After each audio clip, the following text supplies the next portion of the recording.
안녕하세요. 함익병의 고지식함의 함익병, 피부과 전문의 함익병입니다. 세 분이면 알겠다. 오늘은 부부 상담 전문가이신 세포 언니 한재원 대표님 모시고 얘기를 좀 나눠보도록 하겠습니다. 어서 오십시오. 네, 안녕하세요. 네, 반갑습니다. 세포 언니 한재원입니다. 네.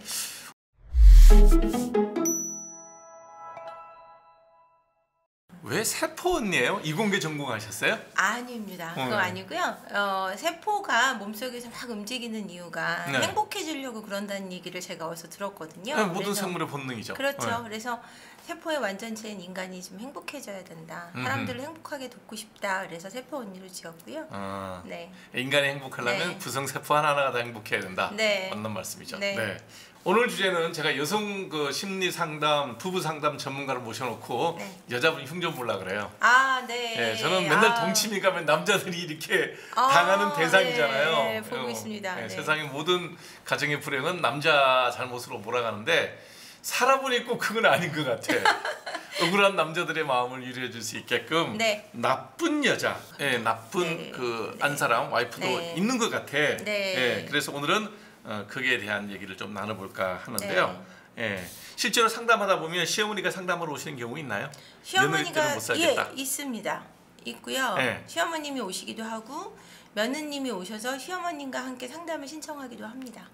둘이 같이 오면 그래도 양질이다, 그죠? 네, 같이 오기도 하고 네. 며느님이 먼저 오셨다가 제가 시어머니나 시아버님을 다시 모시고 이야기를 나누기도 하고 가족 상담을 해가기도 합니다. 아, 그렇구나. 네. 자, 오늘은 여자 흉보는 시간. 나쁜 여자가 최근에 제가 볼 때는 실제로 보면 좀 심하다라는 네. 사람들이 보이거든요. 왜 그럴까요? 왜 그럴까요? 라고 물으시니까 저는 사실 이런 생각을 많이 하거든요. 한국 드라마들 많이 좋아하시잖아요. 근데 한국 드라마가 여자들을 나쁘게 만든다라는 생각을 저는 좀 해봤어요. 제가 드라마를 안 봐서 그런데 하여튼 거기 보면 그 스테레오타입이 있죠. 네. 구박하는 시어머니, 피해받는 며느리, 또 거기에 있고. 저항하는 며느리, 요즘에는 악녀 며느리도 나오고 네, 그래요. 많고요. 그리고 모든 것을 남자들이 해결해 주는 게 너무 당연하고 여자들은 받는 게 너무 당연한 그런 컨셉의 드라마도 굉장히 많았고요. 제가 제일 분노하는 게 왜 네. 결혼기념을 남자만 챙겨야 되냐고. 결혼을 했는데 남자는 행복하고 여자는 불행하니까 결혼기념을 내가 축하를 해줘야 되는 이런 느낌이 제가 한 30몇 년을 하다 보니 이거 그러면 나만 결혼해서 좋고 와이프는 결혼해서 싫은가? 이런 생각이 들더라고요. 뭐 그건 그럴 수도 있을 것 같은데요. 저기 왜요? 원장님, 농담입니다. 아니 이게 서로 원래 내가 축하했으면 네. 내년에는 여자가 부인이 해줘도 되는 거 아닌가? 아니 결혼기념일 선물은요 사실은 함께 하는 거예요. 지혼식, 뭐 은혼식, 금혼식이라고 있잖아요. 네. 연수마다 결혼하고 1년이 지나면 지혼식인데요. 네. 그때는 종이로 된 선물을 하는 겁니다. 그래서 서로 주고받는 건데 원래 이게 문화적인 그 분위기가 꼭 아내는 받아야 되고 남편은 베풀어야 되는 분위기로 왔기 때문에 그런 거지 한쪽만 줘야 된다는 법은 없습니다. 아니, 처음에는 내가 네. 했는데 네. 이게 10년 지나고 20년 지나고 30년 지나니까 이게 글쎄 봐 이게 뭐 좀 잘못된 것 같은 생각이 이제 좀 들거든요. 못 받으셨어요? 한 번도 못 받았지. 저는 남편한테 선물했습니다. 잊어버렸다고 혼만 났죠. 그러셨어요? 네. 그 드라마에서 그러면 네. 어떤 악의강을 주나요?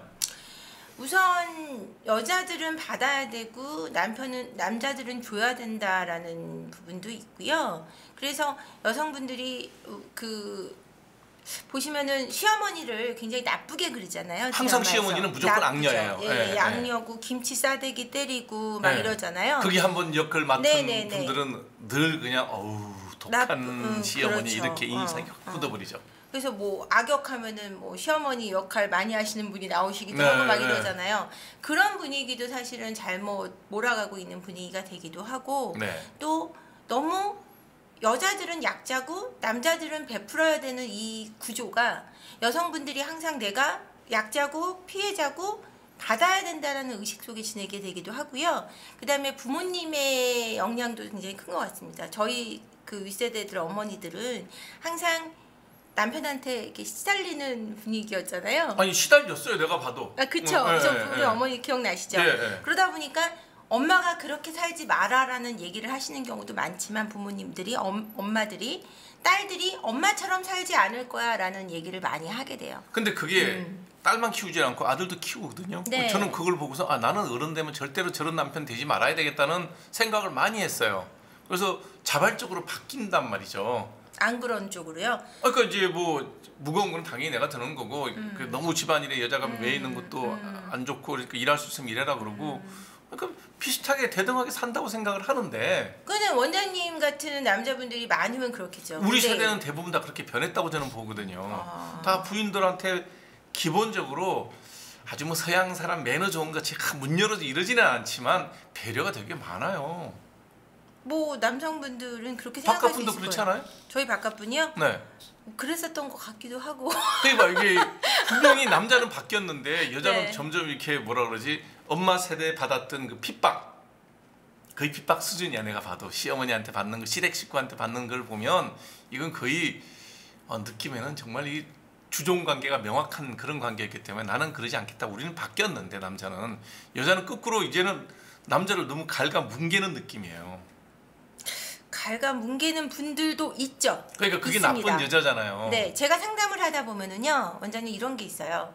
그러니까 본인 친정 엄마가 너무 시집살이를 많이 해서 지금 결혼을 했는데 시어머니가 무슨 말 한마디만 해도 그때 엄마 모습이 떠올라서 내가 그렇게 살게 될까봐 움츠려든다는 상담을 오기도 하시거든요. 그러니까 그냥 할 수 있는 얘기잖아. 근데 어른하고 나이 많은 먼저 산 인생 선배가 어떤 얘기들을? 어떤 며느리한테 뭐 툭 던지듯이 하는 말이 예전 같이 이렇게 비수를 숨기고 하는 얘기가 아니고 그냥 할 수 있는 얘기잖아. 우리 엄마가 나한테 하듯이 내 와이프한테 하는. 이런 게 있어요. 그러니까 며느리한테 너 이렇게 하지 마라 저렇게 하지 말라 하시는 분들이 있어요. 네. 뭐 진짜 실제로도 지금 좋지 않은 시어머니들이 있죠. 있죠. 네. 근데 좋은 시어머님들이 그냥 너 감기 걸리니까 약 좀 밥 좀 잘 챙겨 먹어 이 말을 했다고 화를 내시는 며느리들도 있어요. 그러니까 왜 그러냐고 그게. 네. 그게 피해 의식이 너무 커서 그래요. 우리 엄마 내 엄마처럼은 되고 싶지 않다라는 피해 의식이 너무 크다 보니까 너무 강경하게 반응하고 있는 거죠. 그러니까 그분 며느리가 고쳐야 되는 거 아니에요, 그거는? 네, 맞습니다. 네. 며느리가 고쳐야 돼요. 근데 요즘에 시어머니가 벌벌 끼고 눈치 보는 경우 더 많거든요. 시어머님들은 요즘에 이 말 해도 될까? 그것도 그걸 신경을 그렇고요. 쓰시더라고요. 마인드가 예. 내가 이 며느리한테 잘못하면은 내 아들을 볼 수 없어.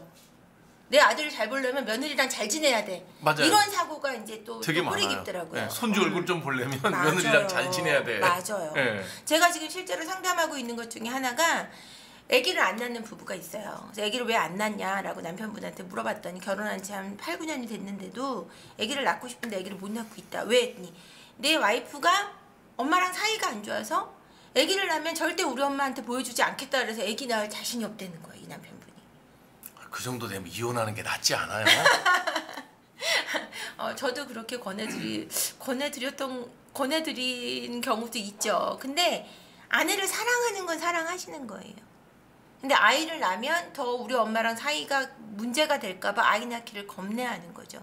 그 정도 되면 이혼하는 게 맞다 안 맞다는 제가 상담사로서 딱 얘기해드리기는 어려운 것 같아요. 그러니까 나는 이제 그런 식의 그 며느리의 태도가 이게 그런 그 극단적인 거죠. 네. 시댁과의 관계에서 네. 그런 극단적인 선택을 하는 거는 가정교육, 드라마, 사회문제 이게 다 영향이 있는 거겠네. 그럼요. 그러면 전부 영향이 네. 있는 거죠. 고칠 방법은 없어요. 글쎄요. 시댁에 문제가 있을 때 제가 어떻게 하냐면은 시부모님이 정말 며느리한테 너무 핍박을 하고 힘들게 한다. 그러니까 그거는 나는 해결이 되게 쉬워요. 맞아요. 그거는 약간의 거리두기를 그거는 남편이 자기 집하고 남편이 나서면 다 해결돼. 엄마, 나 그럼 못 살아. 그건 남자가 해결할 수가 맞아요. 있어. 거리두기요. 예. 그렇게 해서 그 해결을 정도 하긴 거리두기가 아니라 하는데 좀 강하게 거리를 두면 돼. 네, 엄마, 날 맞아요. 보고 싶으면 나한테 아들 얼굴 좀 볼라 그러면 어지간히 하세요라고 남편이 나서면 다 돼. 마마 보이면 아니면 다 해결이 돼요. 근데 며느리가 합리적이고 보통의 시어머니인데 여자가 보이는 반응이 영 엉망이야. 아내분이 치료를 받아야 되는 거죠. 그런 경우는. 치료가 돼요? 치료가 되죠.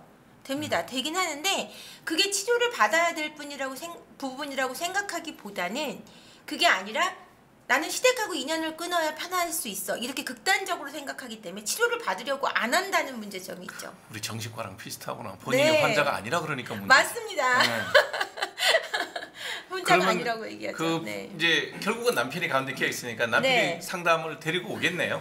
네, 데리고 옵니다. 네. 성공한 사례, 실패한 사례 좀 구체적으로 하나씩 좀 예를 좀 들어주실래요? 성공한 사례는요. 네. 어떻게 성공이 되냐면 아내가 남편을 많이 좋아할 때 성공이 됩니다. 아, 역시 부부관계구나. 네, 부부관계예요. 그래서 제가 그 세 번의 상담만으로 이 부부는 이제 그걸 완결을 했는데요. 왜 그렇게 됐냐면 아내분에게 남편분이 이제 그 집안의 외동아들이에요.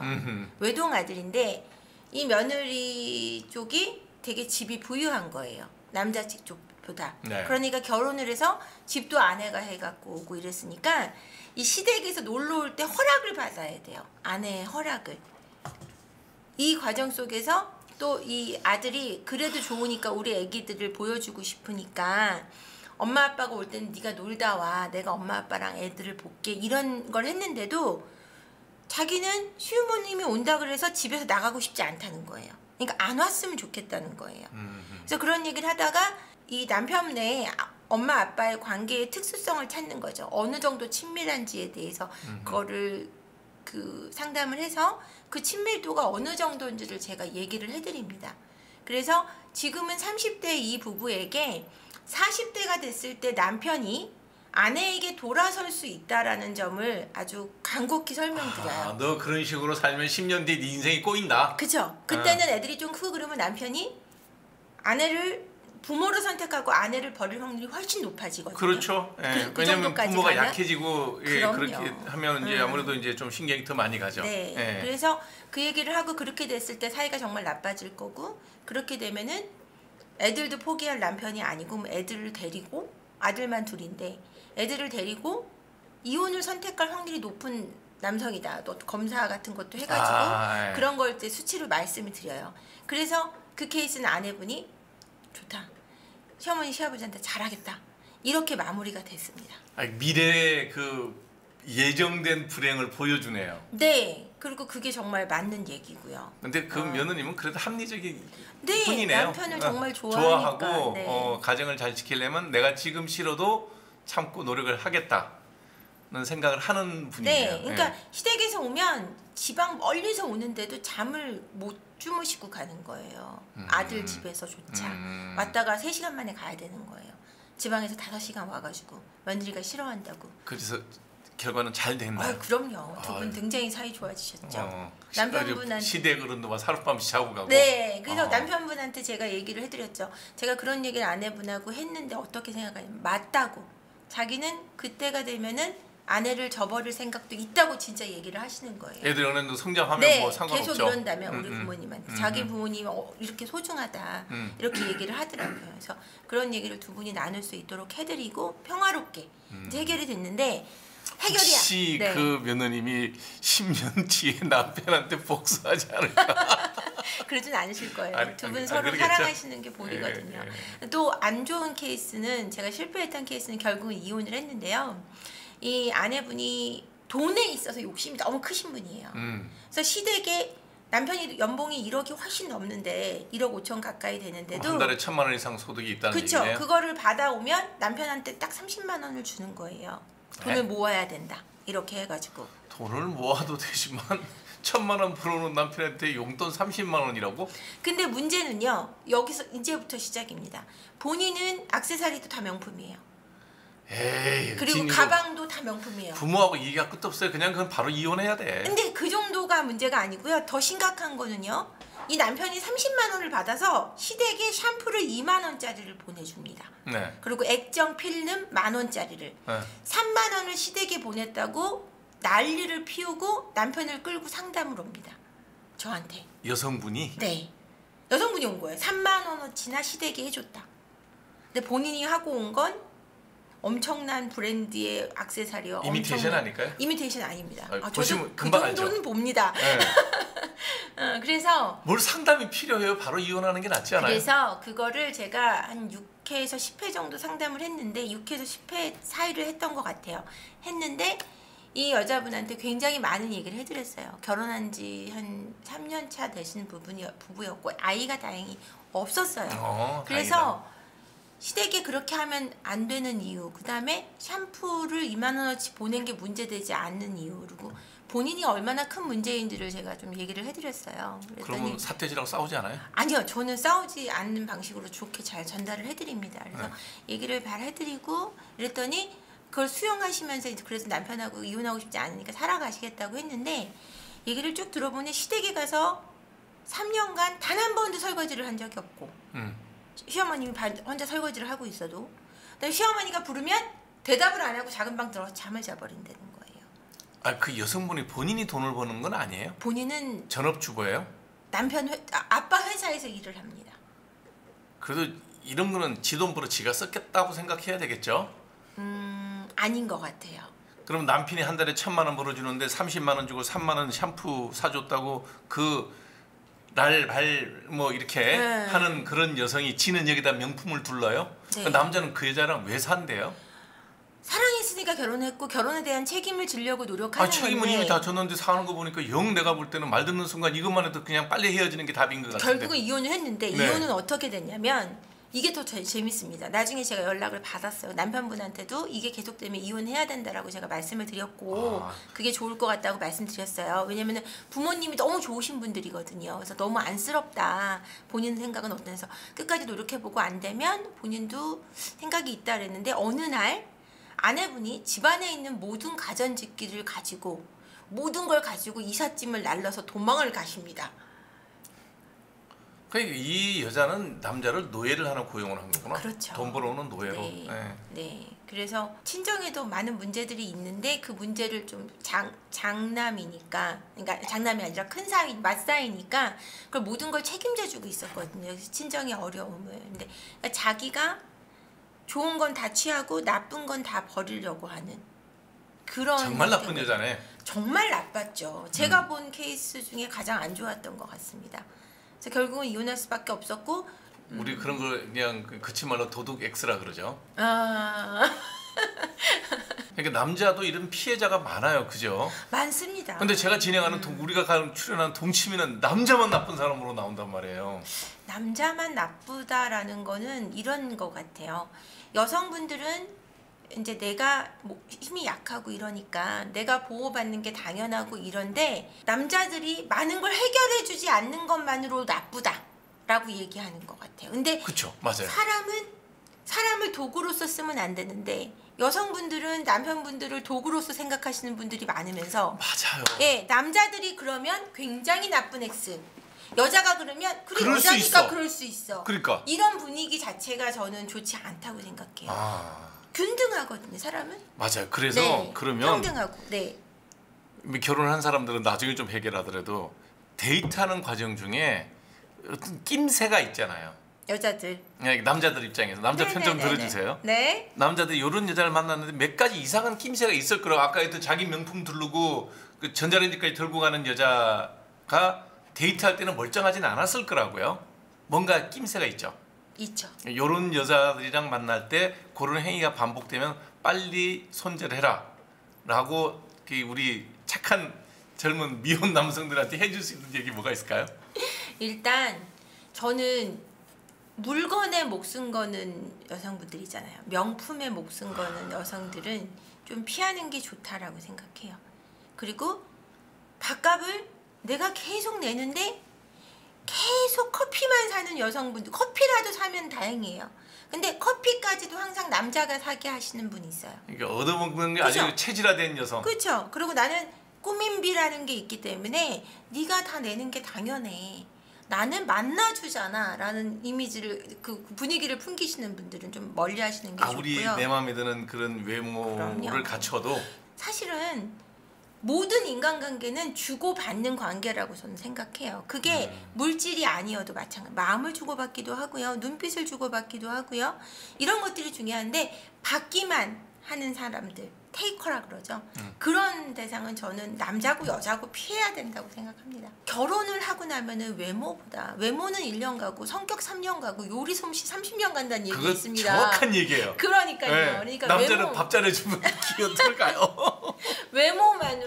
외모만으로 본인의 인생을 걸지 않았어요. 외모 1년, 성격 3년. 요리 30년. 30년입니다. 네. 남자분들이 이거 젊은 남자들이 특히 이거 잘 들어야 돼. 네. 그죠? 네. 예. 계속 밥을 한 번도 할 줄 모르고 외식만 하고 배달 음식만 시켜 먹고 이것도 사실은 문제가 크고요. 건강에 굉장히 좋지 않거든요. 그렇죠. 네. 네. 근데 맞아요. 이런 거에 대해서 생각을 못 하시고 그냥 예쁘면 되고 오로지 남자들은 그래요. 소개시킨다 그러면 딱 소개시킨다 그래 봐요 저한테. 누구 소개시켜 드릴까요? 이뻐요? 첫 번째 질문이야 이게. 문제야 남자도. 아니 여자들은 이상형이 20대는 얼굴을 보고 30대는 남자들의 차를 보고 40대는 집을 본다 그러거든요. 그렇죠. 근데 예. 남자들은 10대 때 얼굴 보고 이쁘냐고 물어보고 20대 때 예쁘냐 그러고 30대 때도 예쁘냐 그러고 40대 50대가 되면 곱냐고 물어본대요. 네, 다 똑같은 얘기야 그냥. 그러니까요. 표현이 좀 달라졌을 뿐이지. 예쁘면 된다는 얘기죠. 결국은 옛날 어른들이 했던 얘기네. 너무 꾸미고 사치한 여자는 네. 그 배우자감으로는 적절치 네, 않다. 이런 속담이 있죠. 떡 좋아하는 며느리를 들이면 쌀 팔아서 다 떡 해먹는다는 얘기가 있어요. 맞아요. 예. 그런 얘기, 그 속담하고 좀 아. 비유가 된다고 생각하시면 돼요. 그러니까 너무 그 자신의 삶을 유의로 즐기거나 좋아하는 것을 자기가 좋아하는 것만 집중하는 사람은 좀 멀리하는 게 좋다라는 거죠. 그 다음에 결혼을 했어. 네, 애 놓기 전이에요. 네, 요때 딱 살아보고 야 이거 자식 놓고 길게 가면 곤란하다라고 판단할 수 있을 때가 있을 거 아니에요. 네. 어떤 증상 의사니까 이렇게밖에 못 물어보는데 어떤 증상이 있으면 자식 놓기 전에 빨리 정리하는 게 나을까요? 제가 아는 분이 이런 케이스가 있어요. 연애를 2달 하고 결혼을 했는데 딱 결혼식하고 신혼여행 가는 날 이상하더래요. 어떤 증상이 있었어요? 어떤 증상이 있냐면 갑자기 너무너무 친절했던 이 여자분이 갑자기 싸늘해지고 왜요? 결혼해서 좋아진 막 신나야 되지 않아요? 사실은 이분이